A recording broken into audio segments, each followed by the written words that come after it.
মশলা ছাড়া রান্নাও যে এত টেস্টি হয়ে থাকে আপনারা এই রেসিপিটা ট্রাই করলেই বুঝতে পারবেন। তার জন্য প্রেসার কুকার নিয়ে তার মধ্যে কিছুটা পরিমাণ ছড়া কুচু বা গাটি কুচু নিয়ে তাতে জল দিয়ে প্রেসার কুকার ঢাকনা লাগিয়ে 2টো সিটি দিয়ে দেবো।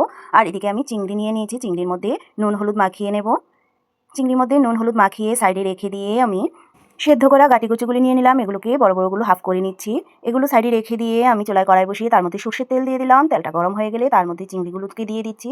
চিংড়িগুলোকে হালকা করে ভেজে নেব। চিংড়িগুলো হালকা করে ভেজে নামিয়ে রেখে দিচ্ছি।